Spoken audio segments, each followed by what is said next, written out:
All right, in this demonstration, what we're going to do is show how to make a histogram and then get some of the statistics data from a data set. And what we're going to use is the data set that lists the pulse rates of females from table 2.1.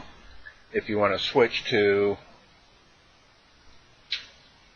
page 47 in your text, or slide 8 of the chapter 2 slide that's got the data on it. So we've got our calculator here. When you're doing statistics with a data set, the first thing you need to do is enter it into the list editor.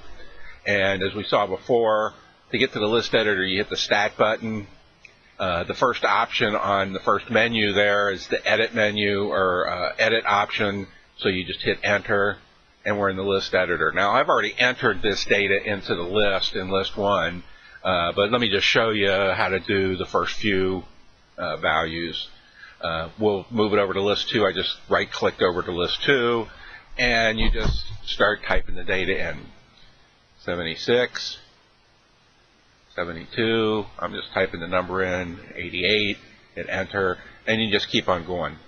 One thing I would like to caution you on is when you're doing something like this with your calculator, go back and double check to make sure you've entered all the data in there correctly.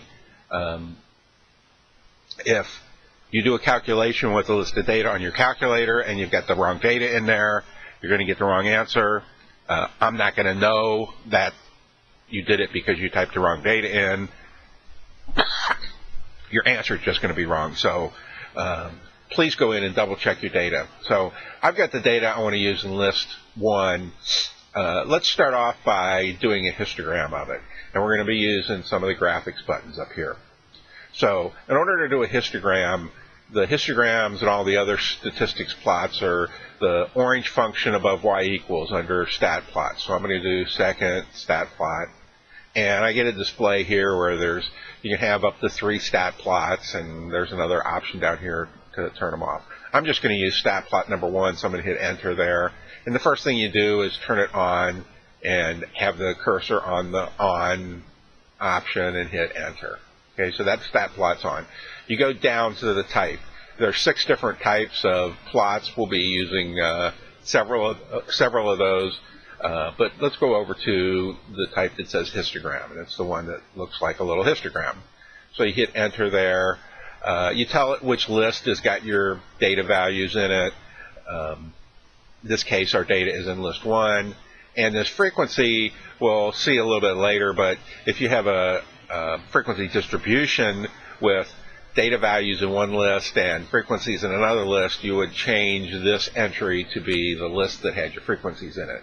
In our case, that's not true. So now we want to see the stat plot. To do that, you hit zoom, and you go down to the option that says zoom stat, which is option number 9, and hit enter. Now when you first see the plot, it's not going to look necessarily exactly like the plot that is in your book. You want to change it to be the same class boundaries as the plot that's in your book. And the way you do that is go to the window function.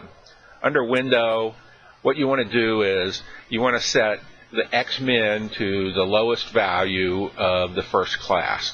So if you look in the book on page 47, your classes start with 60, go up to 129 with a class width of 10. So your x-min gets set to the lowest class width. It's already set there. Your x-max gets set to either the top of the last class or maybe one more than that. I'm going to set it to 130. So 130, hit enter. And X scale says what class width you want. In this case, we want a class width of 10. Your Y-min says on your Y-axis what you want the lowest Y value to be. I don't see a point of going down to -6. We're not going to have any counts at -6, but in order to be able to see the axis, I just make it -1. And the highest number of pulses per any of the categories is 14, so I'm going to set the max to be 16. Okay, so again, X-min is the lower bound of your lowest class. X-max should be the upper bound of your upper class, or maybe one more than that. Your scale factor should be your class width. In other words, the difference from the lower limit of one class to the lower limit of another, which in our case is 60 to 70, so it's 10.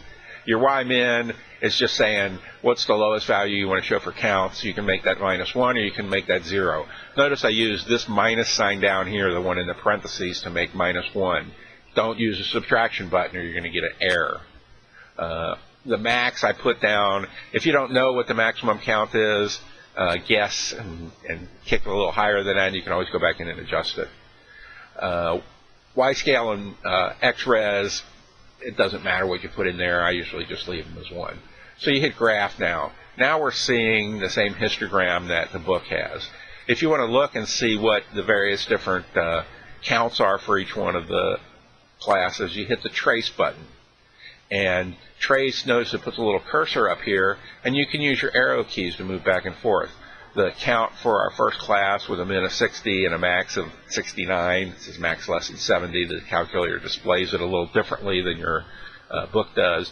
And you can just use your right arrow and left arrow to move around. Notice our second class has a count of 14, 11, 1, 1, 0, and 1. Just like in,